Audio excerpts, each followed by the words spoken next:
It's the Locked On Podcast Network, your team every day. This Pride, everyone's coming through for the Trevor Project on YouTube Shorts. Join us! Create a short showing how you're stepping out for Pride using the hashtag YouTube Pride Challenge. Come through for Pride on YouTube Shorts. Visit youtube.com/pride.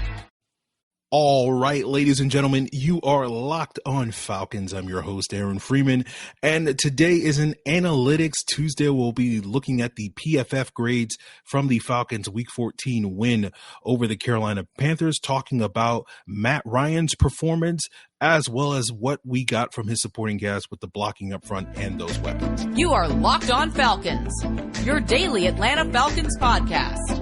Part of the Locked On Podcast Network, your team every day.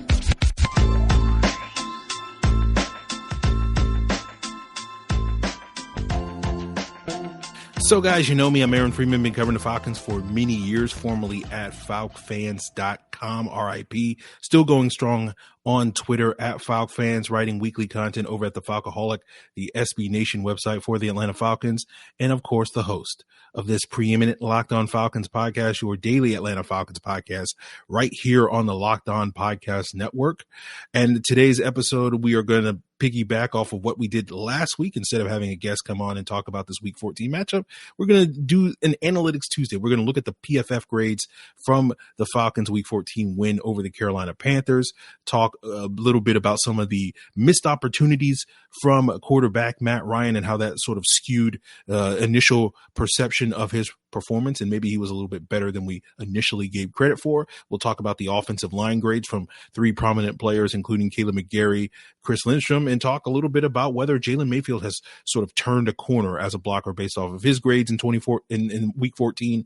And then we'll talk a little bit about the Falcons' weapons and whether or not the PFF metrics are saying that the Falcons maybe have a little bit better of a receiver core surrounding Matt Ryan in this offense than a lot of people are willing to give it credit. And then we'll wrap up today's episode giving you an update on Eric Harris, who is now out for the season, the Falcons starting safety with a torn pectoral muscle, and we'll talk about what's next for him, what's next for this defense moving forward on this season. But before we get into all of that on today's Analytics Tuesday episode of Locked On Falcons, I want to thank you guys for making Locked On Falcons your first listen each and every day on a variety of podcast platforms that you check out. Locked On Falcons, of course, that includes Apple, Odyssey, Google, Spotify, and of course now free and available on the YouTube platform. Make sure you subscribe to Locked On Falcons now on YouTube, where you can get the podcast a few hours earlier, usually the night before the audio version of the podcast drops. The audio version typically drops at midnight, and the video version of the podcast usually drops sometime between, 8 and 9 o'clock, or sometimes 10 o'clock the night before. So, for you guys out on the West Coast, you get it sometime in the afternoon, but for you East Coast guys, it's a late night thing. I can help put you to sleep each and every night. You can get tucked in by the Locked On Falcons podcast. So now that that's out of the way, let's revisit Matt Ryan's performance. And, we talked about sort of last week him getting pressured on 38% of his dropbacks in that Tampa Bay game, so it didn't look as bad as just looking at the sacks and hits in that game. And this week it was about 39% of his dropbacks that Matt Ryan was pressured by this Panthers team.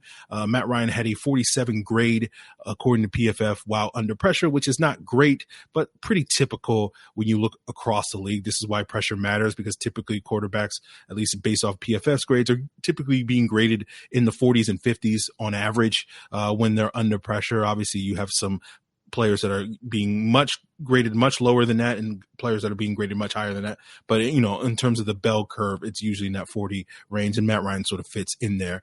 The rest of when we talk about Matt Ryan in this Week 14 game isn't really about his PFF grades. It's just sort of a way of jumping into the conversation. His PFF grade in this game was a 66 overall.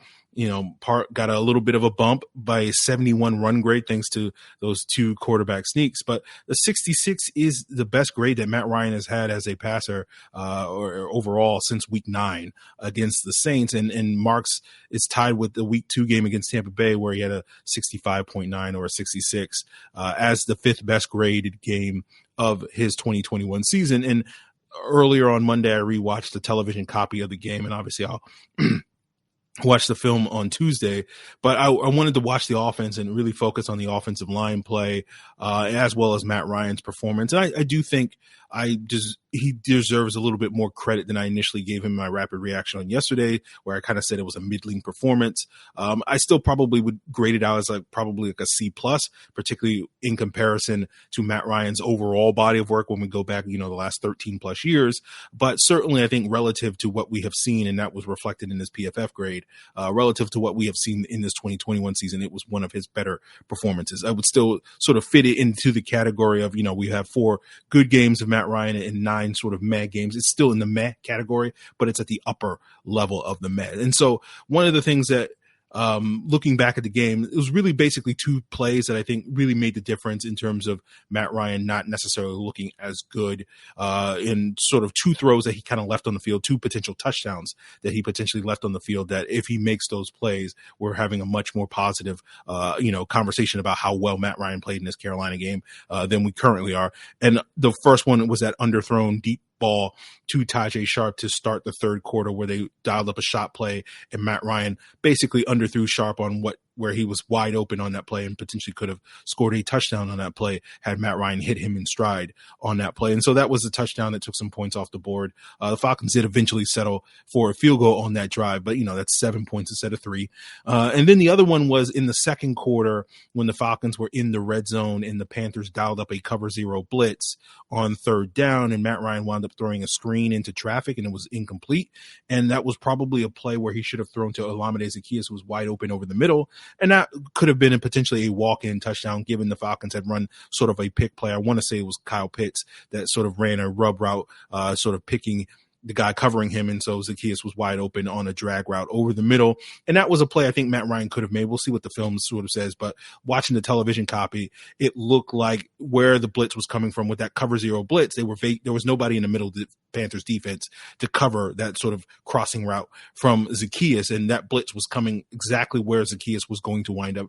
And Matt Ryan seemingly saw that blitzer because he immediately was looking at, I guess, based off of the television copy, looking at where that blitzer was coming. I want to say it was Jermaine Carter or whatever the case may be.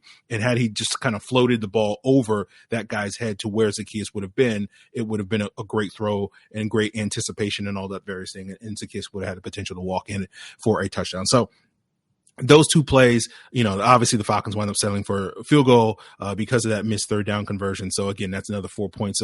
So it feels like 8 points potentially were left on the field based off of 2 plays. And, that's the potential between, instead of winning this game 29-21, you're talking about 38-21 or something like that.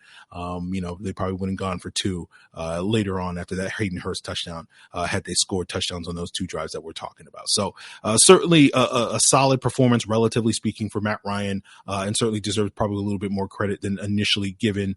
And we'll sort of see what the film has to say if I feel like I need to revise anything that I've said on today's episode, or need to, correct some statements. Obviously, I'll do that potentially on tomorrow's episode. But without further ado, we'll continue the conversation about the various analytics and focus more on the offensive line, focus a little bit more on the supporting cast surrounding Matt Ryan as we continue today's Locked On Falcons podcast. But you guys listen to podcasts for the power of knowledge.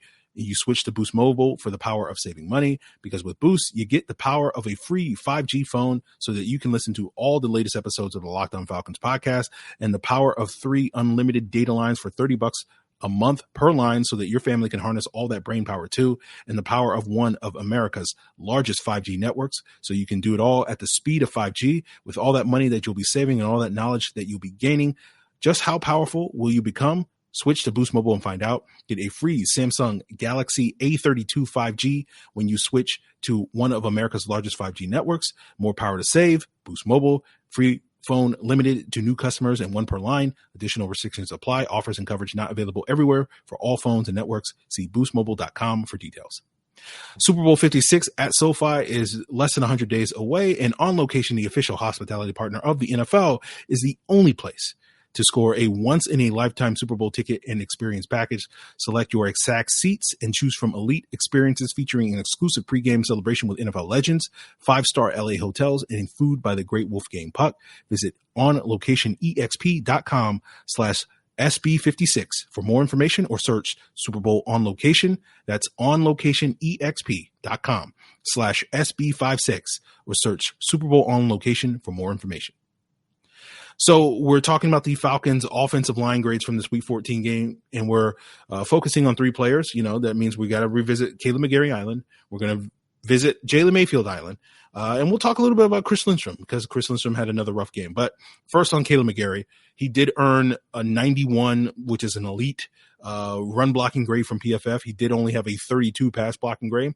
And watching the television copy, whether it deserved an elite grade or whatever the case may be, this was probably Caleb McGarry's best run blocking game of the season. And sort of this was what we were expecting when we drafted Caleb McGarry to be sort of that, road grading sort of right tackle, and he looked that part against Carolina, and hopefully we'll continue to see more of this in the future with Caleb McGarry. As far as the low pass blocking grade, he certainly did give up some pressure. He was credited by PFF with allowing 3 pressures in this game, and some of that did come from Hassan Reddick. But for the most part, I thought he did, relatively speaking, a decent job handling Hassan Reddick for most of this game without a ton of help. There were certainly a number of plays where Reddick was able to get the most of them, and this is part of the thing with PFF's grades, particularly when it comes to pass protection, is it's much more qualitative than quantitative. Like, quantitative is just basically how many pressures you give up, how efficient you are based off of that by their various metrics, and qualitative is like the quality of pressures. And that's part of the reason why Caleb McGarry continue to not get graded highly, even in games where he doesn't give up a ton of pressure. Like, he'll give up, only a handful of pressure, and 3 pressures is not ideal, but certainly not bad for an offensive tackle in the NFL. Like, think of it like if you were an edge rusher and you were, getting 40-ish pressures a season, which would be a little shy of 3 per game, you would be considered Takk McKinley, right? Where a good edge rusher is getting 60, 70 or more pressures a season, which would be like 4 or more, a game. So 3 pressures is not good, but not terrible either. And so because McGarry looks bad and he has that 1 or 2 bad reps per game, it really knocks down his grade. And the same, I think, applies to Chris Lindstrom, who had an even lower pass blocking grade than Caleb McGarry's 32, and it was a 13.5 pass blocking grade. And he gave up the same number of pressures, 3, as McGarry did. And it was a pretty rough game watching the television copy back on Monday morning, particularly in the early half. I thought he got a little bit better in the second half, but certainly in the first half, it looked like one of the worst games that we've seen Chris Lindstrom play. And based off his PFF grade, it was the second lowest game he's ever had in terms of pass blocking. He graded out pretty well as a run blocker to sort of balance things out. But what was interesting wasn't even like Derek Brown and Daquan Jones that were really giving him struggles. I noticed a number of times where it was other pass rushers for Carolina, like Morgan Fox, that were making him look bad on some of those reps that led to that low grade and in some of those really bad reps. So we'll hopefully see Chris Lindstrom bounce back. And now we've had 2 weeks in a row against Tampa Bay and now Carolina where he has struggled in these games. And basically, if we don't see him bounce back against San Francisco this upcoming week, and presumably I think Eric Armstead is going to be the guy that's going to typically line up on that side of the defense, then we're going to start having to speculate about some things like what's going on with Chris Lindstrom. Is there sort of some secret, unknown, unreported injury that he's dealing with that's led to him basically having 2 of the weaker games that we've seen him have in a very long time? Or if he just bounced back and we're like, okay, he just had a 2-week slump, but maybe his mind was on other things and he was just had a couple of rough games and he's right back to form. So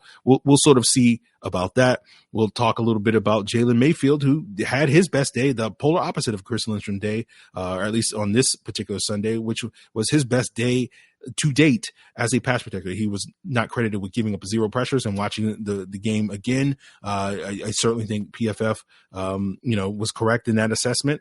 I didn't see any that they missed there. His run blocking was a little up and down. There was a couple of good blocks that he had on the second level on some key plays, but then he also struggled going up against a guy like Derek Brown as a run blocker, where there were several plays, particularly early in the game, where the Falcons were, as they kept continuing to run left over and over again, there were several plays where Derek Brown was able to push him back into the backfield and blow up those plays and lead to sort of stagnant gains. But he did seemingly do a pretty good job against Derek Brown and Daquan Roquan Jones in pass protection, and most of Derek Brown's pressure, he had 3 pressures according to PFF, based off of their charting, came when Derek Brown was rushing from the left side of the defense, which is the right side of the offense, which would mean it was going up against someone like Chris Lindstrom. So, for those of you that have been dying for me to acknowledge the positives with Jalen Mayfield, there you go.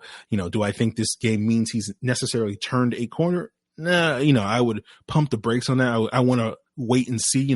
It could be one good game in a sea of bad games, or it could be, the start of what could be, a nice little run at the end of the season that would at least make us feel a little bit better that there was legit progress from Jalen Mayfield over the course of his entire rookie season. And that's something to potentially build off of going into year 2. So we really kind of need to see how he performs over these last, 4 or so games. And if we're sitting here saying, over the last 5 games of the season, Jalen Mayfield played well in like 3 or 4 of them. Okay, that's a different conversation than if he played well in 1 or 2 of those. That doesn't necessarily move the needle to me as much. So, the last little tidbit as we continue today's analytics portion of the show before we talk a little bit more about the injury front with Eric Harris is I want to talk a little bit about the weapons. And this is something that's applicable given, PFF's metrics. This isn't necessarily applicable to what we saw specifically on Sunday against the Panthers, but just sort of a general trend that I've been paying attention to these last couple of weeks, particularly as I have done research in order to refute the age-old argument about how the Falcons don't have any talent at the receiver position. And you look at Pro Football Focus's yards per route run metric, which is their overall, pass catching efficiency metric. And that's been the metric that for many years, Julio Jones dominated it over his time in the NFL, from 2014 to 2020 or whatever the case may be. And so I would imagine, given that was a metric that many Falcon fans would use in their endless arguments about why Julio Jones was better than DeAndre Hopkins and Antonio Brown, I'm sure it would carry some weight, although I'm sure some of you guys would now all of a sudden dismiss that metric because of reasons. But when you look at the yards per route run metric for the Falcons' 3 main receivers, which is Russell Gage, Kyle Pitts, and Cordero Patterson, out of the 112 wide receivers currently this year that have 25 or more targets, Russell Gage currently ranks 44th with a yards per route run metric of 1.68. And for the sake of comparison, Jarvis Landry is 1.76, Mike Evans is 1.65, and Adam Thielen is 1.60. If you go back to Mohamed Sanu's best season in Atlanta in terms of yards per route run metric, it was 2017, and his yards per route run that season was 1.57. And you look at the number of targets that Sanu got, at least compared to how often he was being asked to run routes, it's basically identical to what you're seeing from Russell Gage this year, where Gage is getting targeted on about 21.3% of his routes, and Sanu in 2017 was getting targeted on 21% of his routes. And if you look at Russell Gage's yards per route run over the last 4 games specifically, it's 1.82, which would be 24th among wide receivers and right behind someone like a Terry McLaurin at 1.84. And then moving to the tight end position, of the 45 tight ends that have been targeted at least 25 times per game, Kyle Pitts ranks 8th in yards per route run at 1.88. That's ahead of Darren Waller at 1.86 and Travis Kelce at 1.77. And if you're just comparing him to wide receivers that have had a similar workload, DK Metcalf is 1.95 and Amari Cooper is 1.78. Then moving to the running back position, again with a cutoff of 25 targets, Cordero Patterson is 2nd out of 47 running backs with a yards per route run of 2.73, only behind Christian McCaffrey, 2.91. And if you look at running backs prior to this season, since 2016, that have had a yards per route run above 2.50, you only have 3 in the previous 5 seasons. That's Austin Eckler with 2.74 in 2019, Alvin Kamara in his rookie season with 2.84 of 2017, and then Tevin Coleman, former Falcon, in 2016 with 2.54. So the point I'm trying to build here is that basically, in Cordero Patterson, you're getting peak Tevin Coleman, and Russell Gage, you're getting peak Mohamed Sanu, and then in Kyle Pitts, you're getting, at least based off of this metric, a player comparable to what Darren Waller is giving you. And if I gave you those 3 pieces as the foundation of your offense, I don't think many people would be making this argument, as they have made so frequently over the last 4 to 6 weeks, that the Falcons, that Matt Ryan and company have nobody to throw to, and this offense has one of the worst receiver cores in the NFL. that's a pretty solid group of receivers. At least that's a foundation for a functional NFL offense. No one's sitting here saying that Russell Gage, because of this metric, is every bit as good as Amari Cooper or Terry McLaurin or Kyle Pitts at this point in his career is, I would rank him ahead of Darren Waller or Travis Kelce. But I'm just sitting here saying, like, from a production standpoint, you have the foundation for what is a decent offense, right? Not a top 5 unit, but certainly a foundation of a functional passing attack. And again, this is not meant to point fingers or point the blame at Arthur Smith or Matt Ryan or whatever the case may be, but it's going to be interesting to me. And again, if I can put on my prophet hat and open my third eye, 6 months from now, when we're at the height of the offseason hype, with hopefully Cordero Patterson back, hopefully Calvin Ridley back, Kyle Pitts going into year 2, and potentially the Falcons replacing, if Russell Gage walks in free agency, with whether that's a wide receiver in the draft or free agency, that the expectation is that he's going to put up similar production, at least based off of this yards per route run metric, as what we've gotten from Russell Gage this season. We're going to be sitting here telling ourselves, at least the narrative then, 6 months from now, again, my prophecy powers are telling me this, that we're going to sit here and say, 6 months from now, that this Falcons offense is on the verge of being a top 10 unit. Matt Ryan's going to have this bounce back year. All these factors are going to lead to the Falcons having a much better offensive output. And I'm going to sit here and go sure. But is that really because the Falcons have greatly enhanced the talent level of their roster? Or is it simply because the talent that they have is potentially going to gel together? We're going to sit here and say, Matt Ryan's going to be a top 10 quarterback. This offense is going to be a top 12 unit or passing attack or whatever the case may be. And, I think there's reasons to be optimistic that the Falcons can potentially achieve those things with Matt Ryan being more comfortable in this offense in year 2, Kyle Pitts being more consistent going into his second year. And if Calvin Ridley can look like the 2020 version of himself once Arthur Smith figures out how to use him in this offense, there are reasons absolutely for the Falcons to be optimistic. My point is just those reasons aren't because the Falcons are going to be much more talented. It's just going to be because the talent that they do have is going to gel, and this coaching staff is going to do a better job of figuring out how to maximize that talent on a weekly or more consistent basis going into 2022. So I just kind of wanted to point that out because, we're talking about PFF metrics and, it's just one of those things where I just feel like that narrative of talent or lack thereof, I again, continues to be, in my opinion, overblown and overrated. It's not to sit here and say that the Falcons are this top tier talented team. They're probably below average, but, they're probably closer to average than I think a lot of people are willing to give them credit. Is basically the point I'm trying to make. And I think this, PFF metric is not necessarily the end all be all of that, but just part of the conversation where it's like they're getting decent production at, 3 of their skill position players, historic production from Kyle Pitts, historic running back production from Cordero Patterson, and Russell Gage certainly over the last month is playing the best football that he's ever played. So this idea that the reason why their offense is struggling because Matt Ryan has nobody to throw to, again, it doesn't carry that much weight. And this is part of the reason why. So that's where we will leave it here on Analytics Tuesday, and we'll wrap up today's Locked On Falcons talking a little bit more about Eric Harris's injury, season-ending injury, what it means for him and his future here in Atlanta, how his performance was, what it means for the rest of this Falcons defense, and all that stuff moving forward, not only this season, but into the offseason. And we'll get into all of that as we continue today's Locked On Falcons podcast. But I want to thank you guys for making Locked On Falcons your first listen each and every day. And of course, I always have recommendations for what your second listen should be. And then, of course, in addition to Locked On Falcons, you can find a variety of local Atlanta/Georgia shows on a variety of podcast platforms that Locked On Falcons is available, including Locked On Braves, Locked On Hawks, and Locked On Bulldogs. And if you're interested in checking out those shows on YouTube, of course, you can find Locked On Braves and Locked On Bulldogs there, as well as Locked On Hawks on Apple, Odyssey, Google, and Spotify. So we're in the midst of the holiday season, and maybe you're like me and you constantly struggle to find the perfect gift. Every year, my family does the white elephant gift exchange, and I always struggle to find that perfect gift, but I think my struggles are going to be over now that I've found Stance. Founded in 2009, Stance Apparel represents a radical reinvention of socks, underwear, and active apparel with a sharp focus on comfort, quality, and creativity. Stance brings an atypical aesthetic alongside some of pop culture's hottest collaborators for the ultimate in style and self-expression. Because everything you wear should be a direct extension of who you are and how you feel. Stance has everything from socks, t-shirts, hoodies, shorts, underwear, hats, beanies, and even stylish face masks that make you want to grab them this holiday season. Stance believes that the perfect fit matters more than fitting in.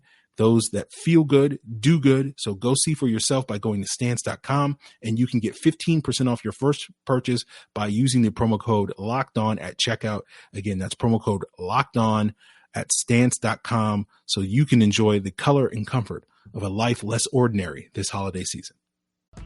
The Ultimate NBA Mock Draft is underway.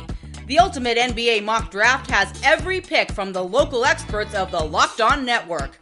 The breakdowns of those picks from Rafael Barlow and the Locked On NBA Big Board experts, plus Odyssey insider former GM Ryan McDonough, NBA champion Brian Scalabrine, and insider Jimmy Patsos.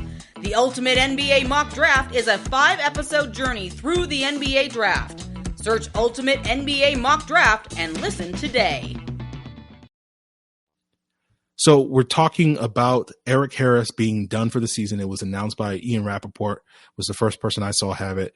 And then it was later confirmed by the team that Eric Harris is done for the season with a torn pec. We talked about this briefly at the end of yesterday's Rapid Reaction podcast, of that being a possibility that he suffered early in that game. And obviously, we're now getting a confirmation that that is the case. Obviously, we're going to expect Jalen Hawkins to step into that vacated starting spot. We'll probably also see Sean Williams, who was elevated to the roster yesterday ahead of the game from the practice squad, potentially will have an opportunity to have a permanent role on the roster.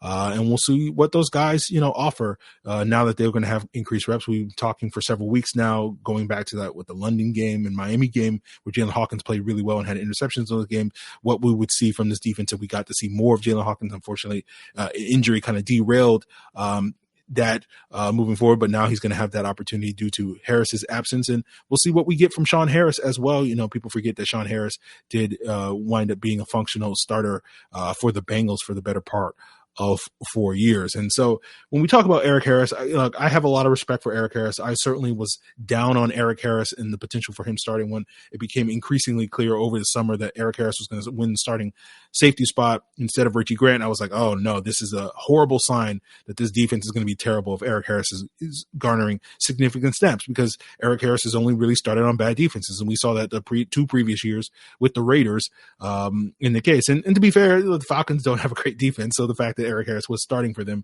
continue to prove that to be the case. But a testament goes to Eric Harris, because he certainly blew away my expectations. Not to sit here and say he played amazing football, but to me, he kind of really embodied the do your job mantra that Dean Pease is trying to instill in this defense, because I saw a player that, compared to a lot of other players that the Falcons have in the back seven, whether we're talking about the two main linebackers and Foye Oluokun and Deion Jones, or the other defensive backs, with the exception of maybe AJ Terrell, I rarely saw Eric Harris out of position, like basically freelancing and doing his own thing and making these sort of mental errors.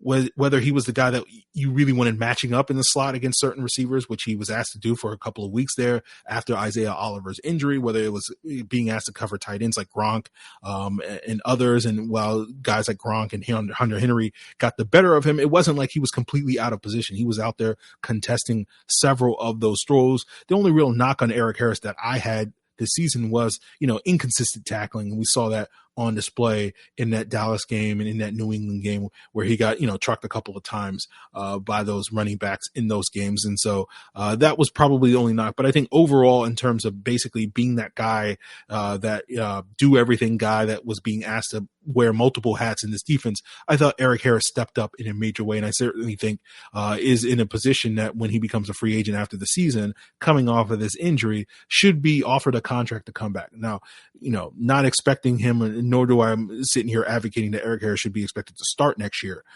for this team. But as a sort of reserve player that can be a capable, competent reserve player that you can trust, that can come off the bench and do his job, I think Eric Harris certainly has earned that opportunity. And we'll just sort of have to see in terms of the potential upgrades that the Falcons could have at that safety position this upcoming offseason, whether they need to make that move because we're seeing more of Jalen Hawkins, you're seeing Sean Williams, or even Richie Grant getting more opportunities there, and whether or not the Falcons have some in-house options to sort of step into that potential starting spot, or will the Falcons have to feel compelled to have to upgrade that either in free agency or the draft this offseason. So again, safety is one of those positions that we talk about the Falcons needing to upgrade, but I would not put safety on the list of positions where the Falcons are quote unquote untalented at, as some people would argue. I think Eric Harris is one of the reasons why, because I think he,